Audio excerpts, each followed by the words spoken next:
Thank you for joining us today for part 3 of our Global Perspective series on information in the digital age. I'm Cortney Hurlock, Director of Global Ties San Francisco, a division of the World Trade Center, Northern California. I want to give a shout out to my colleagues, Alana Crandall and Kim Todd, for doing a fantastic job on parts 1 and 2 of this series, and for their collaboration with me on part 3.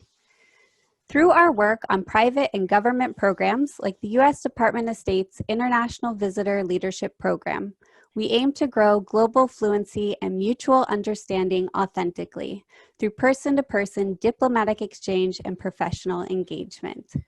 As a World Trade Center, we work to promote an economically vibrant Northern California and help companies develop their international business by making trade easier through education, resources, and tools. For part 3 of our series, we will be exploring cybersecurity and disinformation campaigns. Who are they targeting? Why are they so successful? And what can be done about them? I'm very pleased to introduce and welcome our 4 accomplished speakers and subject matter experts joining us today to share their insight and to answer our questions.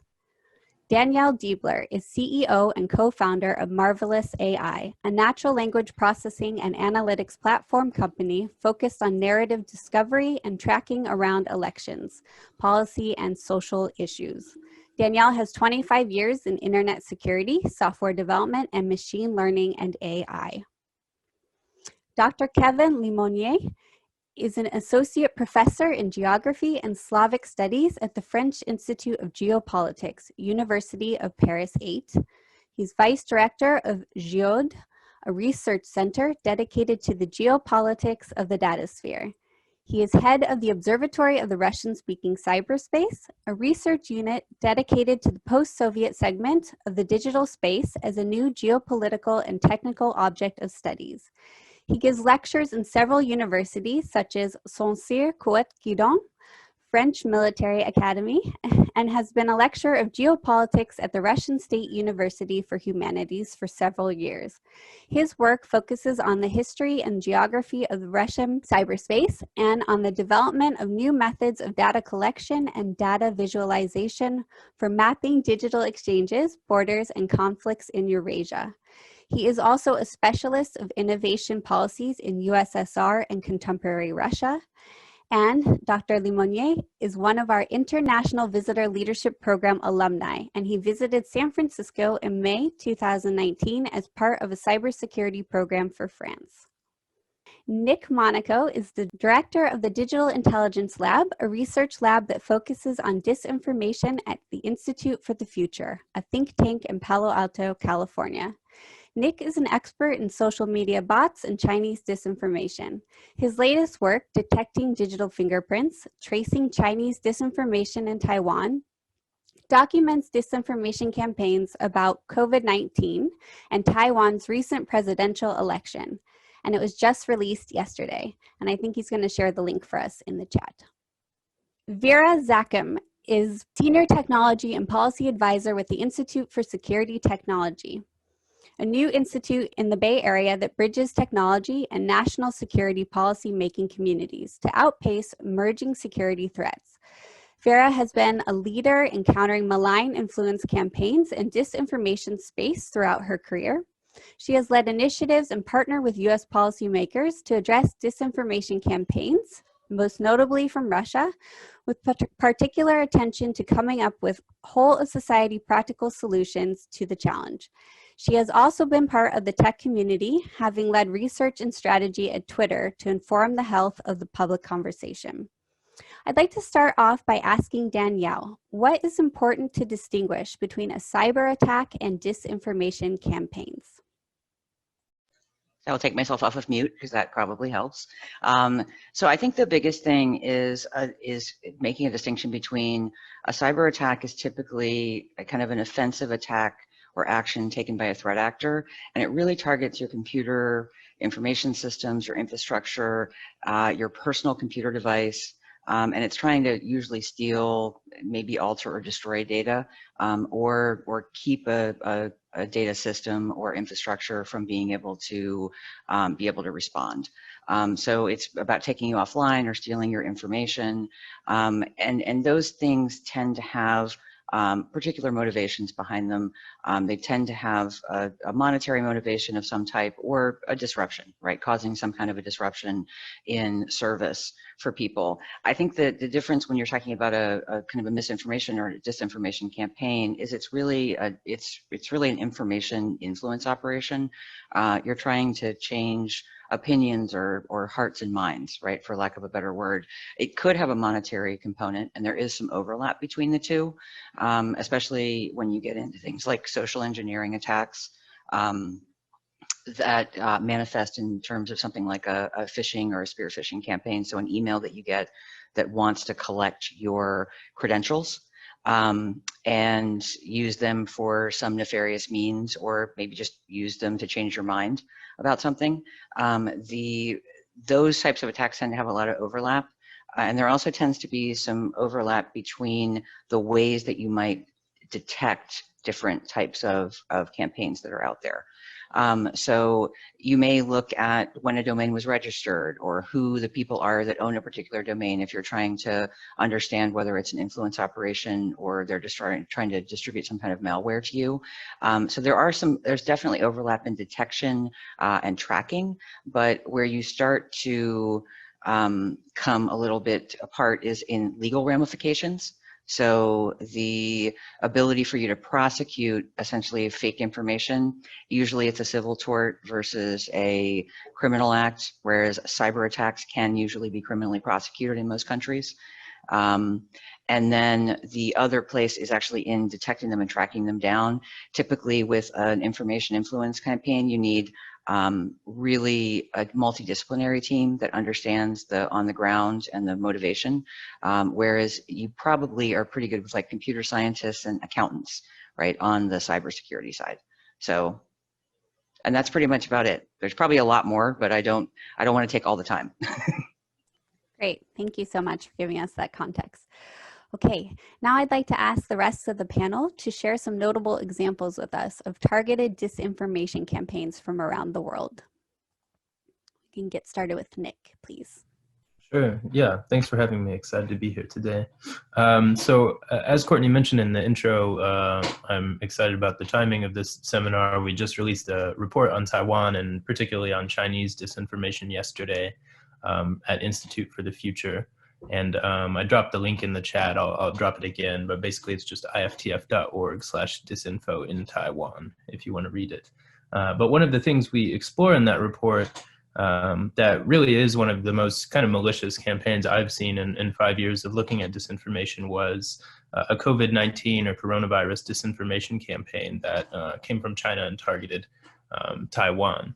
And basically the goal of that campaign was to, it happened after a recent presidential election in Taiwan. So it was about early 2020 in February and March when this was going on. And it's persisted since then as well. But the goal of this campaign was to sort of sow fear about the ruling Democratic Progressive Party, kind of the ruling left-wing party in Taiwan, and basically say, look, the DPP is in power. They're not reporting all the cases of what's going on.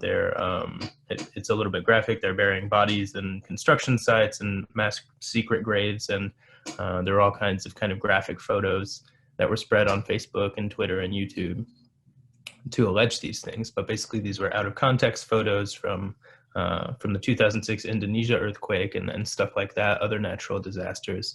What was interesting about this campaign was, of course, it's about health, but it's quite political as well. We see that there is sort of an intersection between manipulating a health crisis with disinformation for political gain, which again was to undermine the ruling government in Taiwan and undermine faith in the response of the government in Taiwan. What's striking about this is that Taiwan actually has arguably the strongest democratic response to the virus to date. Fewer than, I think, 1,000 cases. I need to check the latest numbers, but a shockingly small amount of cases for a country of 24 million people in its proximity to China. And again, just the kind of the perfect storm of combining health and political disinformation into one was really a powerful combination that I think a lot of researchers have been seeing all around the world, not just in Taiwan right now. So that's kind of My most recent example, I think one of the most interesting examples of targeted disinformation campaigns with a very malicious intent, and that is, we go into more detail in the report if you want to read about it. Thank you for having me today. I appreciate the invitation. As a specialist, as you said, of Russia, of course, I'm very interested in what we call the Russian disinformation and manipulation campaigns. And regarding the areas I'm interested in, that is to say, the French-speaking areas, West Africa, France, of course, West Africa, Canada. One major example we can have today is how disinformation is developing today in Western Africa. And it is a very interesting pattern because you have a kind of mechanism of devolution of manipulation, as I could say, to local actors. That is to say that the pattern is quite different from what we saw in the US, for example, in 2016, or even in France in 2017. Here, what we are facing now in Africa, and it's very important if you see it from Paris, because as you know, the French government has boots on the ground in the Sahara fighting Islamist groups, and we know that there are some kind of manipulation, or I could say some influence campaign targeting especially France in the area, using some old, I would say, anti-French thoughts that you might find in several countries such as Mali or Côte d'Ivoire or Central African Republic. We know that especially in Central African Republic, the issue is quite big because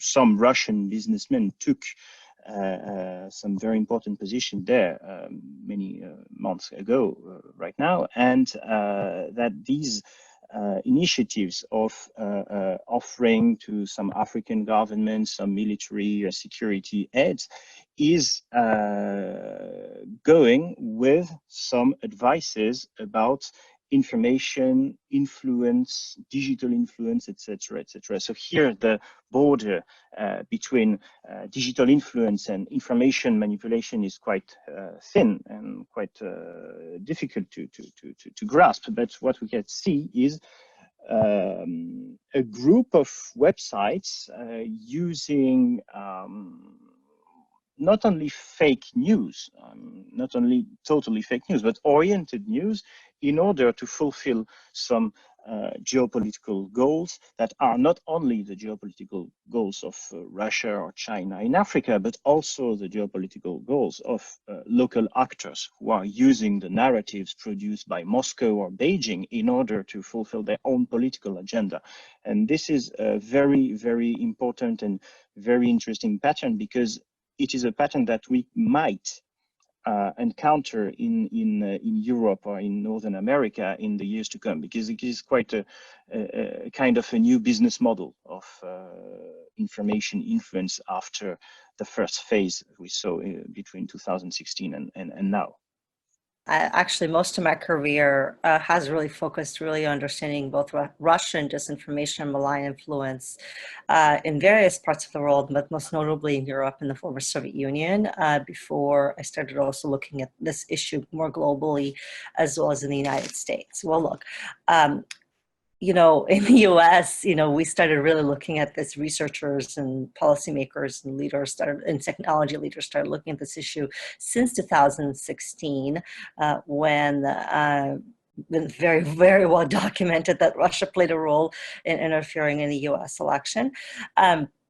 But, you know, Russia has been doing this for a very long time. And I'm not just talking about sort of, you know, historical Cold War active measures. I think, you know, what we are looking at as sort of the modern day disinformation and influence campaigns, you can kind of go back to even 2008, where Russia was involved during the Russia-Georgia war and was using actually both information warfare as well as cyber campaigns. And, you know, so since then, I mean, and to Kevin's point, Kevin talked about Africa, I mean, look, Russia uses a number of toolkits, if you will.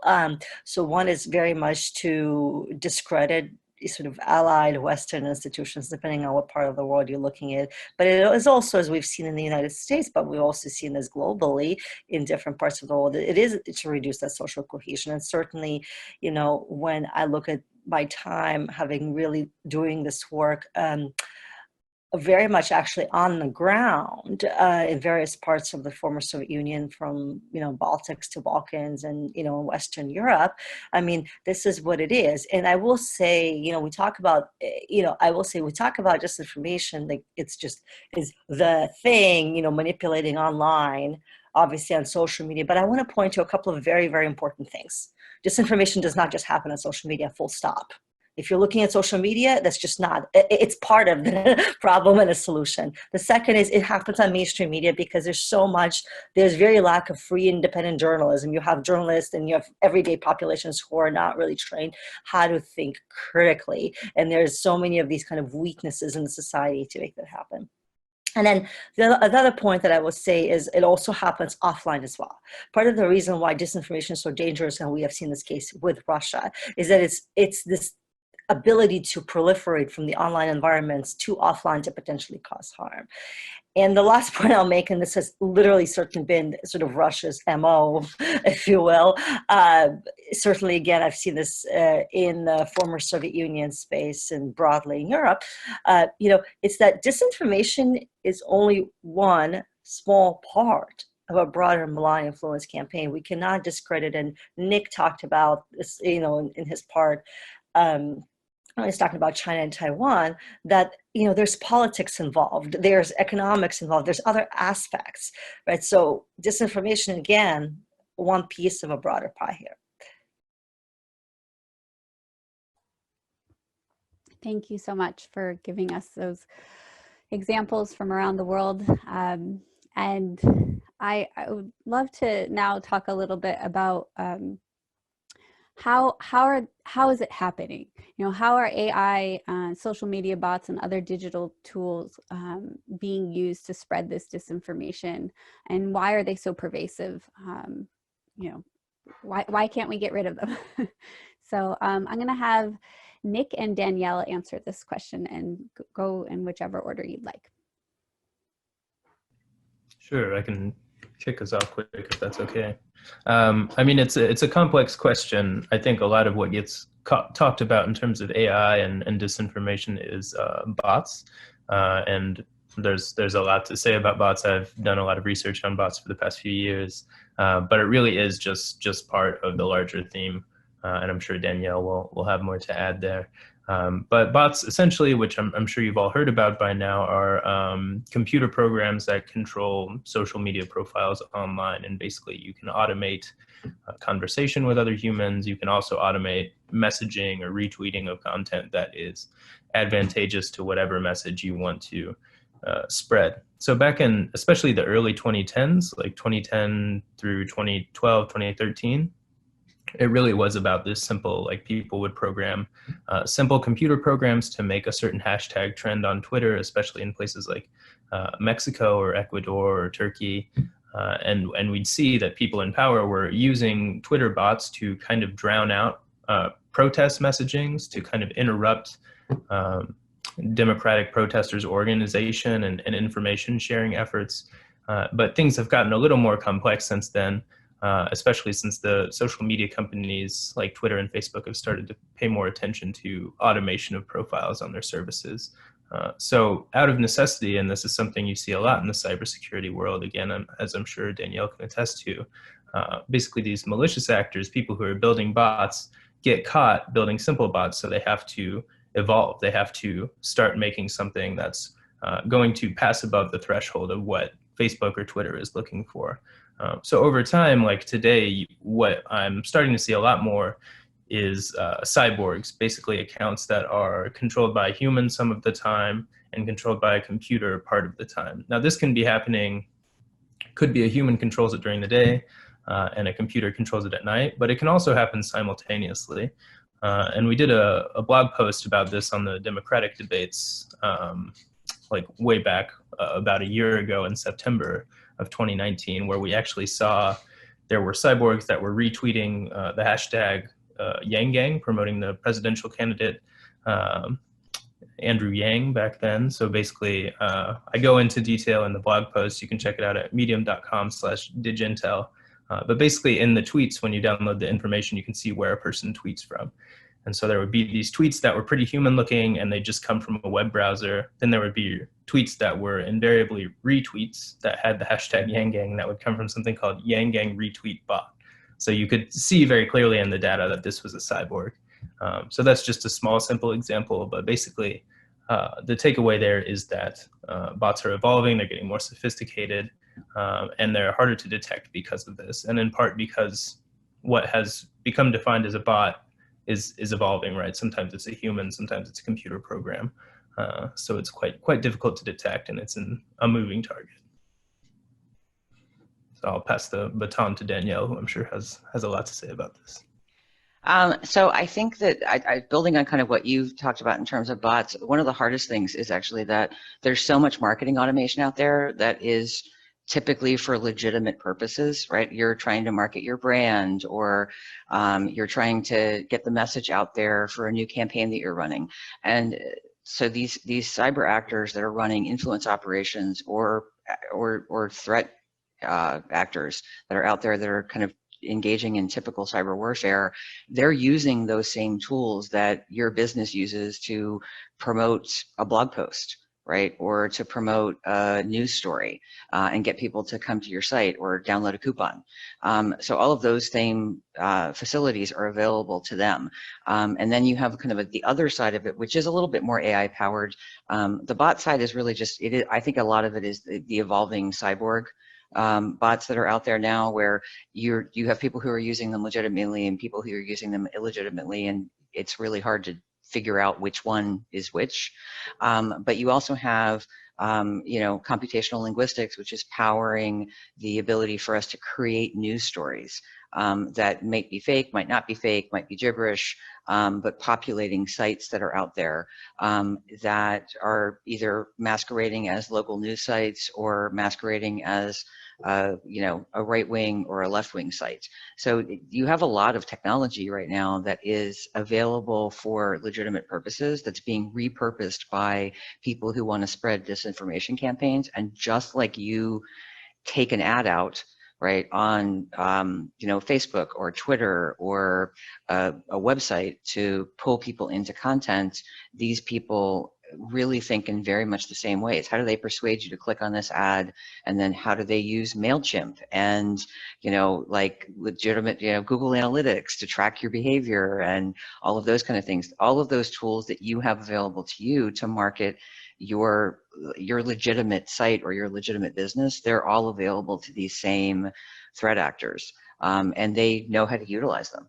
And they've become very sophisticated as a byproduct of that. So, I guess I don't want to really say like AI and machine learning have powered the ability of these campaigns, but they have to some degree, right? The more marketing automation we create, the more ability that these actors have to utilize those same tools, but utilize them in a way that spreads disinformation. And that's only aided by things like what Vera was talking about, where you have state-sponsored actors like Russia who are very sophisticated in influence operations, and they start to utilize these things. And then other groups that are more domestic pick them up and amplify them as well, because it legitimizes their operation to be supported by one of these state actors. And then I'll hand it back to Cortney. Great, thank you. So we've already kind of touched on this topic a little bit, but I wanted to see if we could provide a couple, we'll have Vera actually talk a little bit about election interference and the work that you've done around that. And then if Danielle could give a quick follow-up of another example as well, and that would be wonderful. Thanks. Great. Yeah, so I mean, when it comes to election interference, again, it's now been part of multiple actors' toolkit and playbook. Again, I'll go in for prosperity historical reference, go back to Russia here.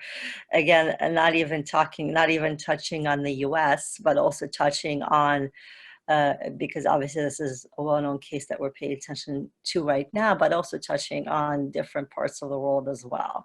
Because again, when you think about election interference and foreign interference, it's really fundamentally is about when you have a polarized society, and when you have this kind of polarized environment, and really going for who is likely going to be the candidate that that hopefully will win, that you want to support, who will help you achieve, from the adversary's perspective, the desired objectives here. So, I mean, to me, that's kind of what it's about, and what kind of, if you will, internal societal cleavages and partisanship, one can exploit to make that happen. So again, when you have those cleavages, when you have the polarization, when you have sort of instability, societal instability, it's much easier, I think, to do, foreign interference. Again, with Russia, in terms of example, I'm thinking this certainly has been the case in many parts in the Soviet Union, for sure. We can also talk about, for example, Germany over the years as well. But again, I think we can probably, not just talking about Russia, we can kind of see that happening, and by other actors, other threat actors in other parts of the world. The one other thing that I would say is what we're now seeing, at least in the U.S. context, and I think we're also seeing this in other parts of the world. It's, we so much, again, with Russia, it's like so much focus on Russia. Okay, great, that's the one actor, but there's, again, other state actors, and there's also non-state actors as well, who may align or may not align, but they're there. So I think what I'm thinking about, what I'm really concerned about when we're talking about election interference, whether the actors have a very direct stated objective or not, is this congruence of actors that they can potentially maybe either formally or very much informally be working together. We did two projects. So one is very recent. I work with the League of Women Voters in San Francisco, and I'm on their board.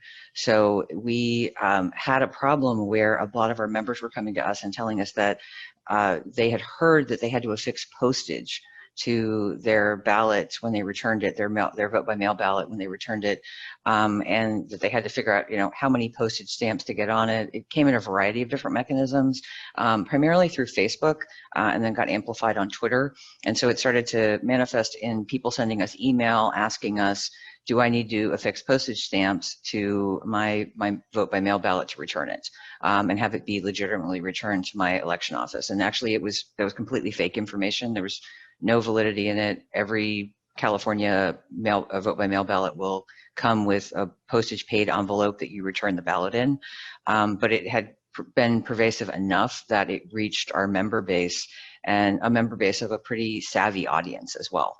But they began to get really concerned about that, and luckily what we had happen was they came to us and asked about it. And then the other example I'll give is we did a project with a group called Rebuilding Algeria in 2018 that was triggered by a 5th presidential term for their incumbent president. And we monitored Twitter traffic and some other social media as well, and found that there were a lot of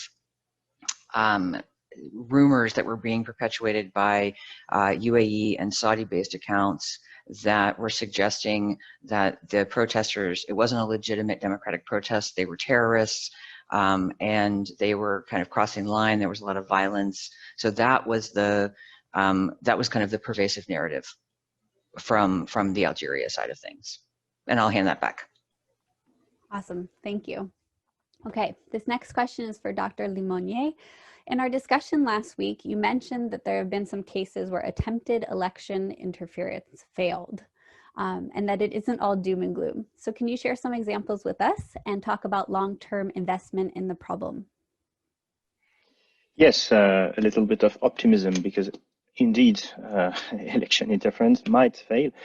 When we talked last week, I was thinking about Madagascar, where an attempt of election manipulation took place in November, December 2018, that completely failed, actually, because a Russian non-state actor tried to improve the scores of some candidates, but totally failed. But this is not, according to me, the most relevant example. I was thinking about it this weekend, and in fact, the most relevant example I have in mind is France in 2017, during our last presidential election. Here in Paris, everybody was afraid of a kind of DNC-like scenario. That is to say, a huge leak like you had in the United States with the Democratic National Committee, having an influence on the vote, etc., etc. And indeed, a leak did happen. But the way it happened, we think that it was a failure because, of course, the French staff of Emmanuel Macron was aware of the danger. If it happened to the Americans a year before, it could obviously happen to us a year after. So they were awaiting something. And when this something happened, they had a plan. At Macron's electoral staff, because the attackers tried to enter into the servers of the campaign, exactly as they did during the American presidential campaign. They tried to enter into the servers by some kind of phishing attempt. That is to say, trying to penetrate into the server and extract the data. They knew that this kind of attacks was impossible to stop. So they decided to flood the attackers with false data, false passwords, fake information, etc., etc. So to give more time to the campaign. And what happened is that the attackers managed to extract the documents, but only 24 or 48 hours before the second round of our election. So basically, the attackers did not have the time to sort the huge amount of data they extracted. And we do believe that it was a failure because obviously it did not have any impact on the campaign. The data still exists, but the time was not, they did not have the time to use it against Macron. So here is a kind of failure, I could say, allowing us to think that there are some kind of counter strategies you can implement. Finland is a very good example of how you can make some long-term investment in terms of fighting disinformation and in terms of developing a kind of digital hygiene among the population, because I do believe that short-term solutions for fighting disinformation are practically useless. I mean, you can debunk things, you can do whatever you want to say it's fake, etc., or it's manipulation, but as we say, promises only bind those who believe in them. So people who tend to believe some kind of narratives produced by the Russians or other actors, you cannot counter it with short-term strategies. So Finland has a kind of culture of strategical resilience because obviously they live just aside of Russia and they share a very tumultuous history with their neighbors, and many times this country has been shown as an example of how you can educate a part of your population in order to sensibilize the public, the general public, about these kind of issues. Great, thank you. Okay, so for our next question, a lot of people think that since big tech and social media companies created the platforms and then the social networks that are used to disseminate disinformation, that they should be responsible for fixing the issue and for getting serious about punishing violators. I wanted to go to Vera on this one since you have worked for one of those notable big tech firms, and I want to know what your response to this is. Yeah, sure. Happy to answer this question. Look, without question. I think tech companies and social media platforms in general have both provide challenges, but they also have a responsibility, right? To make sure they're transparent, to enforce, create policies that are meaningful in addressing disinformation, promote the health of the public conversation, and enforce it accordingly. I think also, and I think you see this not just at Twitter, you definitely see this at Facebook and some of the other platforms. There's this positive, I don't want to use the cliche of tech for good, but there is this positive element of platforms, and that is to actually get the information out there for the users and for the consumers, for example, for COVID, for COVID. Facebook, I'm thinking of, has a COVID information center. So but here's the thing, and this is actually something Kevin was talking about Finland. I was like jumping up here because it's kind of correlated to this. I'll tell you why. Technology and tech companies are only one small part of the pie in addressing disinformation, both dealing directly at the very tactical level with takedowns or enforcements and setting policy. And then also, just overall addressing. You cannot do this alone because you have to be working with this in partnership with governments, and I think there's a lot of wonderful cooperation right now, I would say, between government and tech. But also, you can't do this without civil society. The civil society is doing so much to address this, because fundamentally disinformation is a people problem. If you cannot address the issues that are affecting the people and the root causes, if the environment is weak and the vulnerabilities are there, I don't care how much tech, whether it's Twitter or Facebook or whoever else takes down, or amazing technology that's developed. Yes, all good, and it's part of both, again, challenge and the solution, but it's only one part of it. So if we're really going to be serious about addressing disinformation and broad influence campaigns in that construct, it has to be this whole of society approach, and I cannot understate that enough, how important that is. Great. And is there anyone else that would like to jump in on this question as well before we move on to the next one? I just want to open it up to you. I mean, I feel like I could talk for 20 minutes on this question for sure. I'll try to do less than that, but just a couple quick points. I think Finland's a great example. I'm glad that Vera and Kevin both brought it up. And I think that honestly, Taiwan's in a similar situation. I would argue that Ukraine, to an extent, Vera's obviously our panelist expert on Ukraine, but this, in the sense that these places are contiguous to big disinformation powers, so I'll use that term, and I've been thinking about this for decades. We're thinking about this before online disinformation became a household term.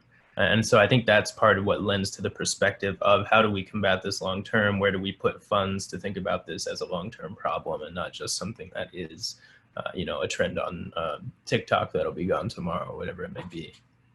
And I'd just like to echo Vera's point about civil society as well. Taiwan is probably the most lively civic tech sector on earth.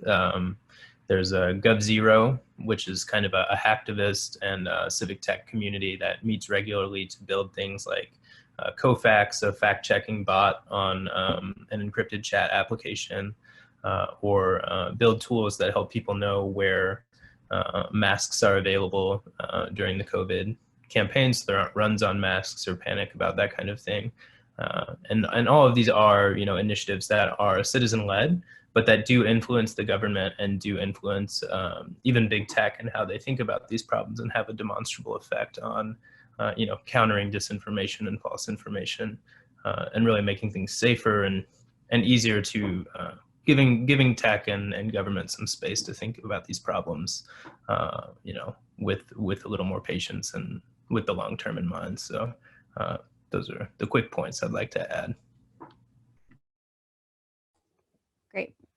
So I was actually going to ask another question here, but I feel like this would be a good place for this other question, which is, so how do we educate people? If it's a people problem that we're having, and this, information, we don't know what to read, or what's right, what's fake news. How do we educate people to be better consumers and to also protect themselves to make sure they're not passing on information that's, incorrect. And anyone can answer this one.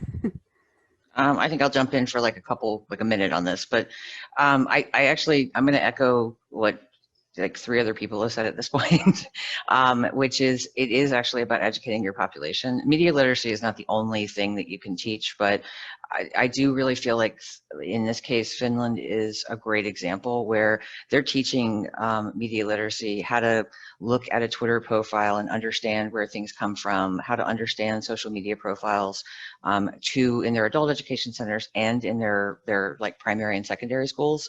And that's the kind of thing that we need to be embracing across the world, across the globe. Like the type of literacy that we need to be teaching people isn't necessarily what proper grammar is, right? Or, how to look at a card catalog. And I'm showing my age a little bit there. But it's literacy for the type of media that's going to be pervasive for you. And right now that is online media. And I'm not saying that's the silver bullet. The types of things that Nick was talking about, like the GovZero stuff, people writing tools, you need all of that civic activism, and you need people to be engaged and pushing the government to put the right types of policies in place that make it harder for these types of campaigns to be successful without necessarily squelching free speech. But if your populace isn't educated, it really is very, very hard to fight somebody's desire to agree with something that they want to agree with, right? So, and that's why a lot of these campaigns are so successful. So if you want them to fight that, you need to educate, and it needs to be from every level. When a child is on social media, they need to understand what they're looking at, and adults that are newer to it, they need to know what they're looking at. So my 78-year-old aunt needs education just as much as my 4-year-old cousin who's on their iPad. And I'll hand it off to another panelist. Yeah, let me touch on that. I 100%, 1,000% agree with Danielle here. It comes back to, education is the capital E, probably most important, more important than fact checking, more important than anything else, right? And here's a great example. So I'm going to give you 2 things. On the education piece, one piece. We're now living in COVID. We're living in a global pandemic where everyone is online. Imagine both the disinformation and the cybersecurity threats affecting our children from elementary school or from grade school to college. And are our children educated enough where they can discern what's fake, what's true, and everything in between, and actually see the difference? I'm not so sanguine that's the case. So we need to start there, right? And then it kind of goes up. The other thing is like we need to be educated on how we actually talk about this thing, because how I mentioned earlier, disinformation in these influence campaigns are also spread offline as well and from people to people. You see something online, you see something on Twitter, even you learn how to use Twitter, or you learn how to use effectively Facebook if you're a journalist, but then you go talk to your aunt, to your friend, to other members of the family. And that you're able to kind of educate it that way, because so much of this travels to friends and family. So I think this is important. But again, 100%, it's not just the traditional, let's just train more journalists.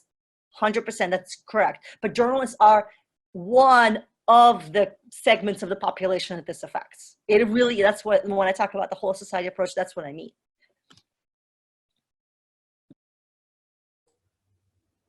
All right, awesome. Thank you both. Okay, so I'm going to insert a question from the audience. And this is from Steve. It seems to me that big tech could use AI to track where articles enter their system and provide a chain of attribution on a post. If you could see origin Twitter bot from China on a social media post, that would lessen its impact. Is that possible? Is that the smart, right thing to do? What do you think? Anyone can jump in here. I'm happy to comment a little bit on the possibility, right? Okay. So just like it's hard for any of us, right, on this call to understand what the original attribution of a post is. It's probably, I'm not going to say it's impossible, but it is also difficult, frankly, for the social media network. So if, I'm not going to use Twitter or Facebook. I'm actually going to use Instagram as an example. Instagram is a very closed and like insulated network. So it's really actually hard to understand where something came from other than it came from Instagram, right? Like the picture got posted, it got sent out. It might get picked up on other networks, but it can be difficult for you to understand where a particular thing came from. Now, there are mechanisms out there like reverse image searches on Google and Yandex and Bing to try to figure out where the origin of an image was, for instance. And those social media networks, they could attribute that information to that particular post, but I think it's hard to get to, this came from a Chinese bot, right? Like getting to something that specific, that other than saying, hey, here are other sites this was posted on, without them making an assumption that that account that it came from is a Chinese bot. So now you're assuming that they're doing all of the legwork for every post that comes in. So I'm not saying it's impossible. I'm just saying it isn't as simple as it sounds, I guess, right? It isn't. I think they could be doing a better job. I will say that, right, on the tech company side. But I think it's not the simplest problem in the entire world. I think that when you have a set of domains you're investigating or a URL that you like kind of down the line, you know, okay, this is spreading a certain kind of disinformation and maybe it's coming from a state actor. I think this is a step you follow kind of like later down in the process. I think technically it would be feasible, but depending on like what the scale of the operation is. If it's spread a lot, I think that makes it more complicated. And if it is something that, you know, was posted for the first time in 2014 and you're investigating this in 2020, then maybe you don't have that data stored anymore. And some of this comes down to the question of like, what data do you store, how much do you store, and how long do you store it for? So those are all questions to keep in mind here. And it's also interesting to know that like even presuming a system did this perfectly, this just kind of shifts, kind of like the whack-a-mole game I was talking about before between hackers and cybersecurity professionals. This will kind of shift the focus for bad actors to add an extra step or a step somewhere else, right? To like seed an article with someone so that they'll put it on Facebook, which is not that difficult of a problem. So I think it is helpful and I think it's technically feasible, but ultimately may not have a huge impact. And also to determine whether or not an account is a Chinese bot, so to speak, is sometimes not a trivial problem. I mean, that's an understatement. It is a tough problem, even when you have the access of someone on the platforms. But you're absolutely right that AI is a necessary way to, a necessary tool to use to crack down on disinformation, because there simply aren't enough humans to do content moderation at the platforms, and there can't be. And I'm happy to elaborate on that later if need be. All right, thank you. I'd like to now ask all of you, and you don't all have to respond, but also Dr. Limonier has already touched on this a bit with sharing some optimism that we might have for the future. But I'd like to know where the rest of you might see some hope for the future in addressing disinformation campaigns. I mean, I'll start then. I think for me, where I see hope, I feel like, first of all, we've come so much further or so far in really understanding what are disinformation campaigns and broader influence campaigns now than, let's say, 4 or 5 years ago. I mean, I remember when I started doing work in this area before 16, there were very few people who were actually looking at this holistically, both on civil society, on obviously government, but also on the tech side. Obviously 2016 election, not just for the US, but also what that meant for the world, that this could happen anywhere else in the world, really brought light to that. So I think as a first point, there's just more attention to the issue now. There's a lot of diverse voices and perspectives from technology and technologists. I mean, Danielle's company is a wonderful example, to the platforms, to governments, and to civil society and academics that work in this issue. So that's really, really great. And then and as part of that, the second point is, I just see now so much more information sharing, open source research,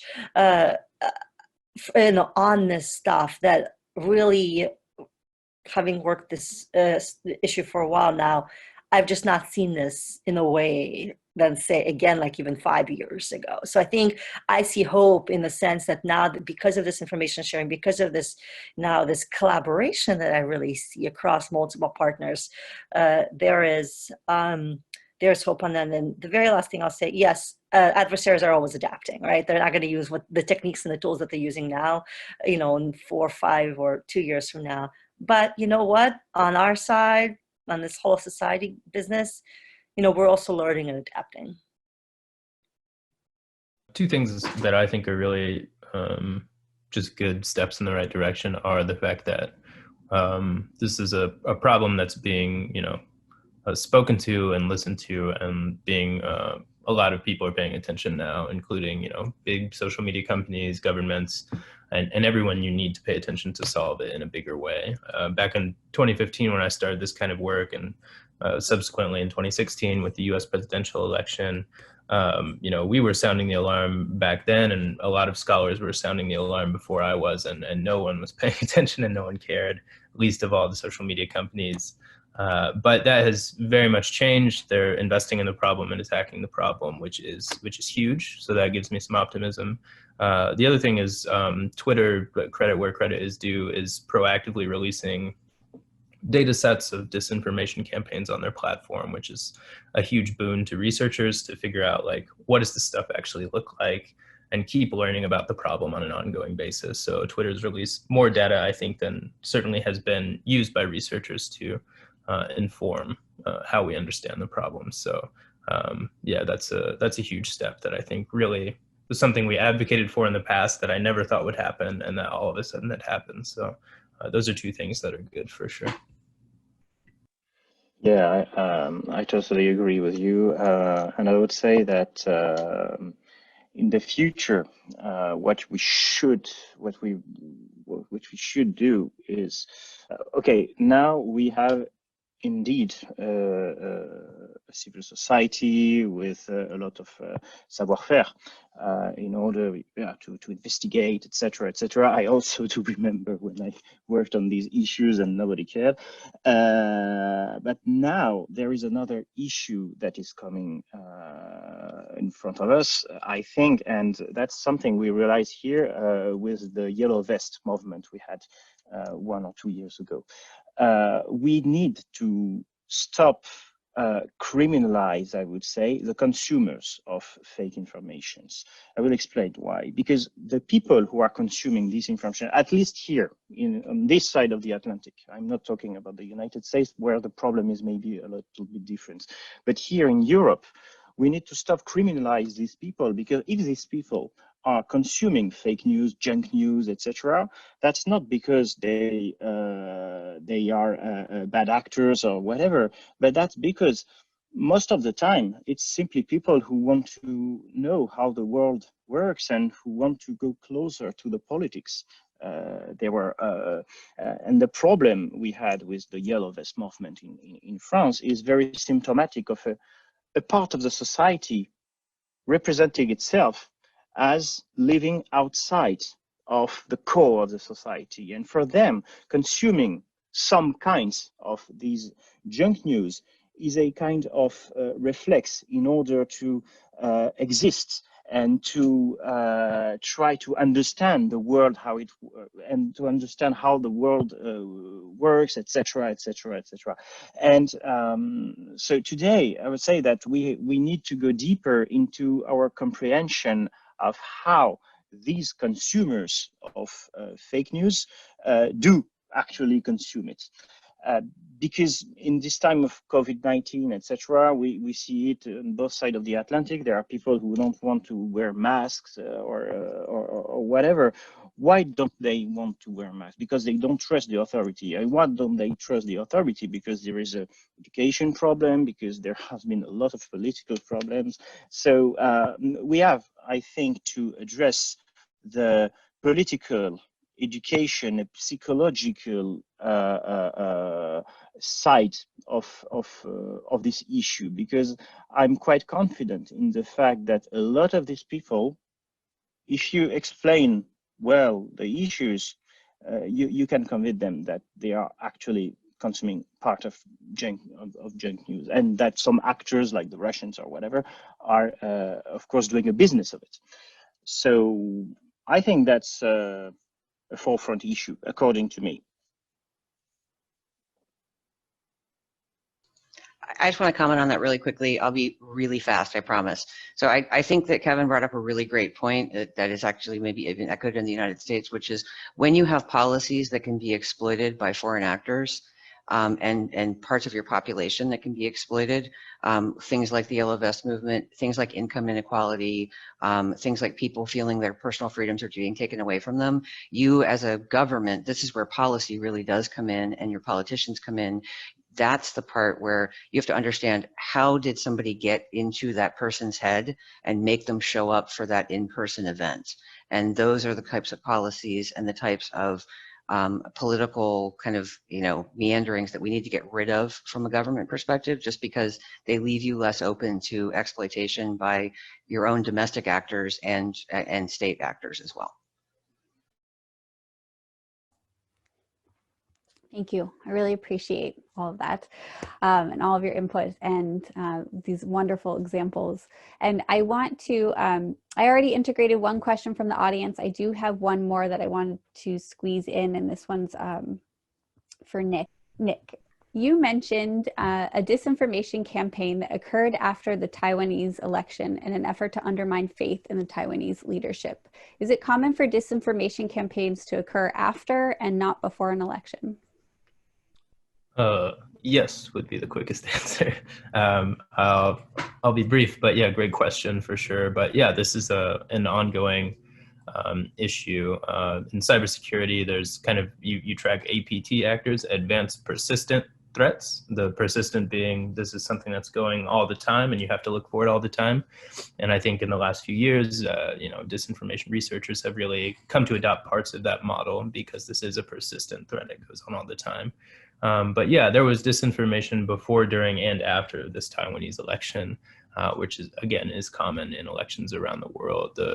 If you want to sow disinformation about the result of the election, or contest the results or cast doubt on them, then after the election is a great time to do that. But it is common, and it's something we see in more elections than we don't, I would say.